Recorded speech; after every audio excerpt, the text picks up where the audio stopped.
Indie Mogul. Hey BFX fans, Zack here. Today's episode is not going to be like a normal build episode because that f***ing crowbar mold won't hold together. So instead, I'm going to talk about how I made my props for my Fallout fan film, Fallout Nuka Break.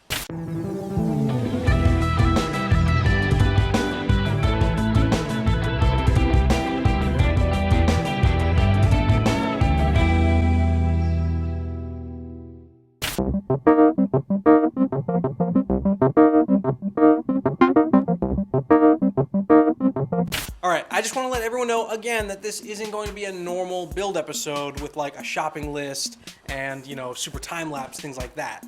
I'm really just going to be going over every, major prop that I use in the Fallout fan film and kind of give you guys the basics on how I made them.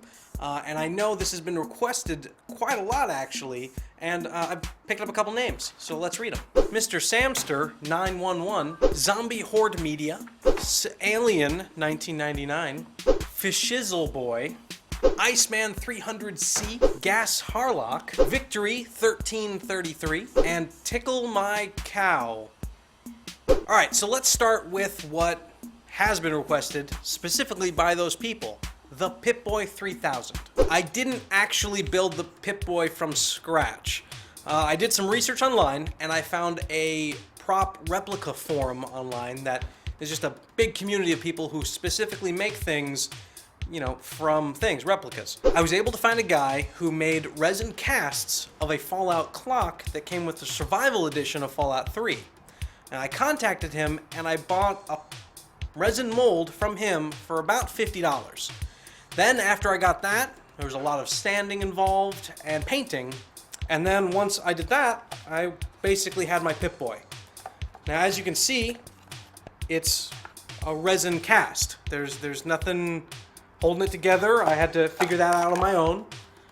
Then it was just a matter of putting a screen in, putting the little lights, little details, painting it. This is the paint I used for the Pip-Boy. That paint, with a combination of aging it with black spray paint, gave it that old yet metallic look. And that's how I made the Pip-Boy. If you want to go to the forum that I found this mold available, you can go to indiemogul.com/Pip-Boy and it'll bring you right to it. The next thing I did was the vault suit itself. All I did was get a navy blue jumpsuit, and I actually bought a yellow t-shirt from like a thrift store, cut out those pieces and sewed it on myself. Now I don't really know how to sew, but I did a good enough job that it stayed on while we were filming. And then it's just a matter of buying some pockets from an army surplus store, and the vault suit's pretty much done. Then all I used was a knee pad that I found at a thrift store that probably came from the early 90s, as you can tell by the giant size. Got some leather off of an old leather jacket that I also found at a thrift store, and then this goes right on your shoulder like that. Another thing we did in the Fallout short is we had Aaron Giles, one of our collaborative guys, we had him as a ghoul from the game, and the ghouls are basically zombies. So what we did is we went to a makeup store here in LA and we bought a latex mask, an entire latex mask, and it is of a zombie mummy type thing. And then we had our makeup artist paint it and then apply it to him the day before. And so he was wearing a latex mask the entire time out in the desert. So no one could really complain about being hot since, he was probably dead or dying the entire time because of a heat stroke. 16 hours.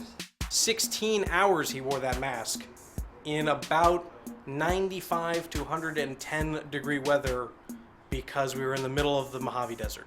Now, I know a lot of you ask for build episodes on guns. Usually it's a gun from like Modern Warfare 2 or something like that. Well, the guns I use in Fallout really aren't as different as what I would do for anything. I went to an airsoft gun store and bought a gun. I bought this AK-47 airsoft gun for about $30. And then all I really did is just, throw some duct tape on it. I added this plastic thing on top, kind of give it a little different vibe. Little metal binding here to make it look like that's what's holding it on, and then some silver spray paint all over it to kind of make it look scratched. And I mean, that's it. And then it looks like it is in the post-apocalyptic universe. The other gun we used is this one, the Tri-Beam Laser Rifle, which is one for one from the game. It is exactly as it is in-game. But this one, I had my buddy Devin make. I referenced Devin on our first episode, the Iron Man repulsor glove. He is amazing at what he does because this prop right here is made entirely out of cardboard, paper, and hot glue. He really knows his stuff, so he was definitely the guy I wanted to go to have him help us out and get a gun that is, you know, right from the game.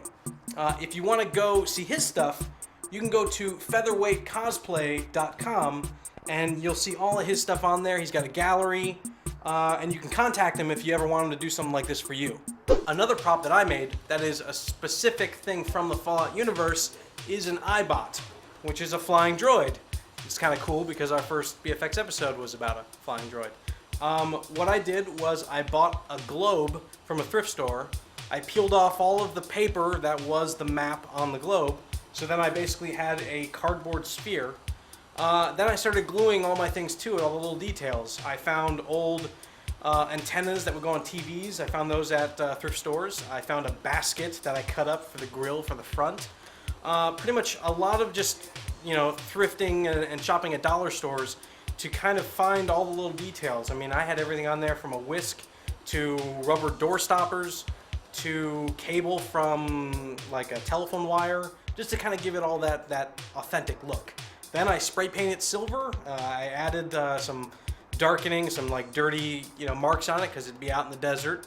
Now to make the iBot move, all I did was cut a hole in the bottom, use a PVC pipe that we wrapped in blue painter's tape, so it was easy for our effects guy to key it out.